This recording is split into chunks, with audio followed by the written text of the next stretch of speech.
La tradition luthérienne place donc la fête de la Transfiguration le dernier dimanche avant l'entrée en carême, soit le dernier dimanche du temps de l'Épiphanie. Alors que l'Église catholique situe la fête au cœur de l'été, le 6 août. Coquetterie? Souci de se démarquer, de ne pas faire comme les autres? Je ne crois pas. Mais bien plutôt souci de cohérence, de fidélité et de pédagogie envers les textes bibliques. Car qu'est-ce que le temps de l'Épiphanie? C'est celui où nous commémorons la manifestation, c'est le sens du mot épiphanie, la manifestation, la révélation du Christ. Et cela passe par deux textes centraux, celui du baptême du Christ, qui ouvre le ministère public de Jésus et notre temps liturgique de l'Épiphanie, et celui de la Transfiguration, qui clôt notre temps de l'Épiphanie. Et ce qui relie les deux textes entre eux, c'est quelque chose d'unique. Ce sont les deux seuls moments où la voix de Dieu se fait entendre en direct aux hommes dans les évangiles. Nulle part ailleurs dans les évangiles, Dieu parle aux hommes en direct, sinon au baptême et à la transfiguration. Il y a donc, me semble-t-il, une logique forte à ouvrir et refermer ce temps de l'Épiphanie avec nos deux textes. Mais il y a plus que Matthieu comme Marc souligne. Je cite Marc, puisque vous avez Matthieu sous les yeux. Comme il descendait de la montagne, il leur recommanda de ne raconter à personne ce qu'ils avaient vu, jusqu'à ce que le Fils de l'homme ressuscite d'entre les morts. Ils observèrent cet ordre, tout en se demandant entre eux ce qu'ils entendaient par ressusciter d'entre les morts, nous précise Marc. Car peut-être notre épiphanie est incomplète. Nous croyons savoir, depuis le baptême, qui est Jésus. La voix de Dieu ne l'a-t-elle pas déclaré? Celui-ci est mon Fils bien-aimé. Mais voilà, cela ne suffit pas. Il faut encore la croix et la résurrection afin de pouvoir entrer dans la juste compréhension de qui est ce Jésus de Nazareth. Pour pouvoir entrer dans la juste compréhension de ce qu'est l'Évangile, de ce qu'est la résurrection même. Et je pense que notre tradition luthérienne, et j'ai vérifié dans les liturgies allemandes ou anglaises, notre tradition a raison de placer ce matin la fête de la Transfiguration. Car la Transfiguration nous invite à ne pas en rester là, à ne pas tomber dans le piège dans lequel tombe Pierre, celui de la ressurimage. Ça y est, nous savons tout, dressons 3 tentes, installons-nous, autant suspends ton vol. Mais non, il faut encore redescendre et attendre la fin de l'histoire, car c'est la fin de l'histoire qui en est le véritable commencement. Et seule la croix et la résurrection donneront sens à tout cela. Alors il y a une vraie pédagogie dans notre liturgie, me semble-t-il, de placer maintenant la transfiguration. Et puis, mercredi, d'ouvrir le temps du carême qui nous conduira à la Semaine Sainte, au Vendredi Saint et enfin au dimanche de Pâques. Mais revenons à notre texte de ce matin. Un mot émerge, presque incongru, et qui vient trancher avec la lumière resplendissante de l'événement, le mot « nuée ». Avant la voix qui va résonner, il y a la nuée. Une nuée paradoxalement lumineuse.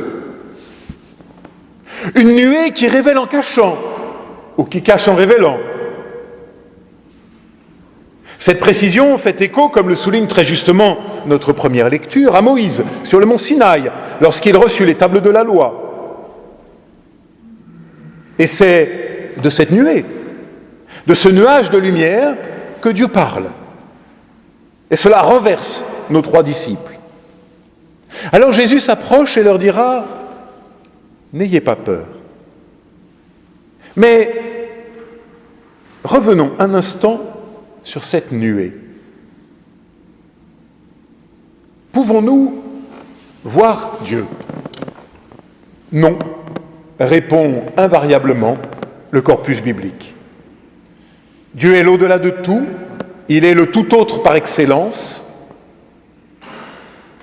dont tout ce que nous pouvons dire, penser, imaginer ne peut être au mieux que spéculation vaine, au pire, projection de nos fantasmes et de nos frustrations.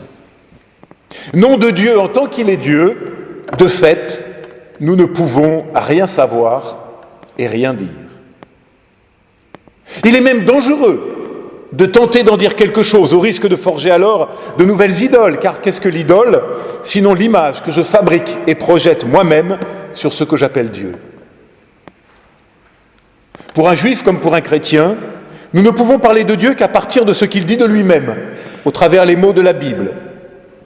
Ou pour le dire autrement, qu'au travers les mots de ceux qui nous relatent une expérience qu'ils ont faite du Dieu d'Abraham, d'Isaac et de Jacob. Point de spéculation métaphysique, donc, sur la nature de Dieu, mais une rencontre avec ce qu'il a fait et ce qu'il continue de faire. Et cette rencontre se donne à vivre dans les pages du vieux livre. Mais pour le chrétien, la focale se resserre encore, car effectivement, Dieu a bien pour nous un visage. Ou plus précisément, il a pris pour nous visage humain. C'est celui que nous découvrons en regardant au Christ. Davantage même, pour les réformateurs et plus singulièrement pour Luther, il s'agit, prenant l'apôtre Paul au mot, de ne connaître Dieu qu'en regardant au Christ et au Christ crucifié. Selon le théologien catholique Adolphe Guéchet, le geste original du réformateur Martin Luther réside dans le fait qu'il est résolu d'apprendre la nature de Dieu, ce qu'est Dieu, uniquement à partir de Jésus-Christ. Il faut souligner le « uniquement ». Le réformateur de Wittenberg va en effet distinguer, on va faire un peu de théologie là, il y a quelques étudiants en théologie, donc petit, voilà. Le réformateur de Wittenberg donc va distinguer ce qu'il appelle le Dieu nu, le Deus nudus, le Dieu en tant qu'il est Dieu, et dont nous ne pouvons et ne devons rien dire car nous ne savons rien de lui, du Dieu, en tant qu'il se donne à rencontrer en Jésus-Christ, et là, justement parce qu'il se révèle en un visage humain, alors de lui, nous pouvons parler. Écoutons Martin Luther. Que personne, en ses pensées, ne s'approche donc de la divinité nue, qu'il évite ses pensées comme on le ferait de l'enfer. Mais ayons soin de rester attachés aux symboles par lesquels Dieu s'est révélé lui-même à nous, à son Fils, né de la Vierge Marie et couché dans la crèche, et de poursuivre à la parole, à la scène, à l'absolution. Fin de citation. Car c'est en ces images que nous voyons et que nous trouvons le Dieu dont nous pouvons soutenir la présence. Voilà la seule vision de Dieu dans cette vie, poursuit Luther. Elle est facile et possible. Il faut aller au Père par le chemin Jésus-Christ.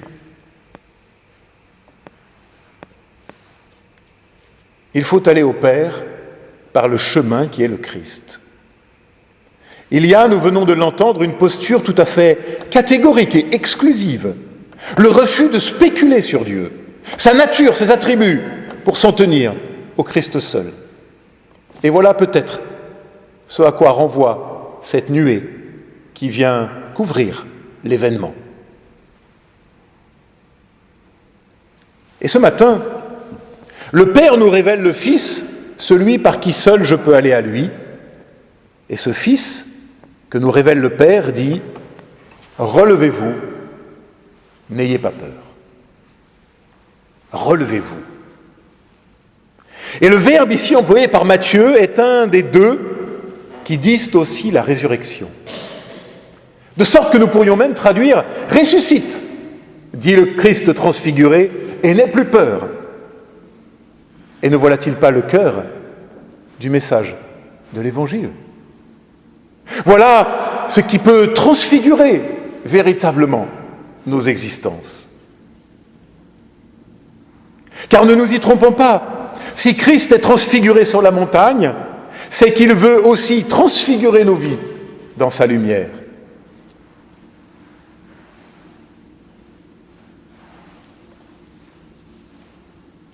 À la manière de Luther qui disait « Ne dis pas Christ est ressuscité si tu ne peux pas dire avec lui « Je suis ressuscité », je crois que nous pouvons dire que ne sert à rien d'affirmer la transfiguration du Christ si nous ne pouvons pas affirmer dans le même temps notre propre transfiguration. Et ce n'est pas moi qui le dis, c'est Paul. Ici, peut-être une remarque de vocabulaire s'impose. Matthieu utilise pour dire la transfiguration un mot grec que nous connaissons tous, puisqu'il a donné en français métamorphose, métamorphéo. Mais c'est un petit mot rare, qui n'apparaît que 4 fois dans le Nouveau Testament, de l'importance de la concordance en grec. 4 fois dans le Nouveau Testament. 2 fois pour le récit de la transfiguration, chez Matthieu donc et chez Marc, et 2 fois chez Paul. Mais lorsque ce dernier l'utilise, ce n'est pas pour parler du Christ, mais de nous. Je cite, « Nous tous, nous sommes transfigurés en un même visage, de gloire en gloire par le Seigneur. » 2 Corinthiens 3, verset 18. Et ailleurs, « Soyez transfigurés par le renouvellement de votre intelligence. » Ça, c'est dans l'Épître aux Romains au chapitre 12 et au verset 2. Paul emploie, je l'ai dit, le même mot que Matthieu et Marc, ce mot rare, métamorphéo. 2 fois pour Jésus, 2 fois pour nous. Alors ma sœur, mon frère, ne dis plus « Christ est transfiguré » si tu ne peux pas dire en même temps « Je suis, tu es transfiguré avec lui ». Laisse-toi transfigurer par le Christ transfiguré. Comment, me direz-vous? Dieu lui-même l'a dit sur la montagne. Écoutez-le. En écoutant le Christ. C'est avec nos oreilles que nous pouvons voir la lumière. Écoutez-le. Tout est résumé là, dans ce seul petit mot « écoute », qui fait écho aussi au premier mot de la prière juive, « Shema Israël », « écoute Israël ». Et si d'ailleurs c'était cela, la prière, non pas d'abord des paroles, mais une écoute attentive, dans le silence de ce Dieu qui parle dans le secret de nos cœurs et qui vient transfigurer nos ténèbres de sa lumière. Alors nous pourrons nous ouvrir à la louange, qui est un applaudissement, car devant la lumière ainsi révélée, nous ne pouvons qu'applaudir. D'ailleurs, en hébreu, louer veut dire aussi briller, luire, resplendir. C'est la louange. Serait-ce à dire que c'est désormais d'un manteau de louange que Christ nous revêt? Je le crois. Seule la louange peut transfigurer nos vies. Et j'en termine en vous confiant ces mots de frère Roger de Thésée. Toi, le Christ, le ressuscité, t'attendre dans la paix des nuits, dans le silence des jours, dans la beauté de la création, comme aux heures de nos grands combats intérieurs, c'est prier avec toi. Tu fais alors fleurir nos déserts, tu nous conduis sur la montagne de la transfiguration. Et notre propre transfiguration, notre propre changement au-dedans, est déjà sur la terre le commencement de notre résurrection avec toi. Heureux les pèlerins qui, prenant force dans l'humble prière, se tournent toujours à nouveau vers toi. Pour ces pèlerins, même le Val désertique devient un lieu de source. Loué soit l'Esprit Saint, esprit de ressuscité, rosée recouvrant l'étonnement de nos vies, transfigurant jusque nos ténèbres. Amen.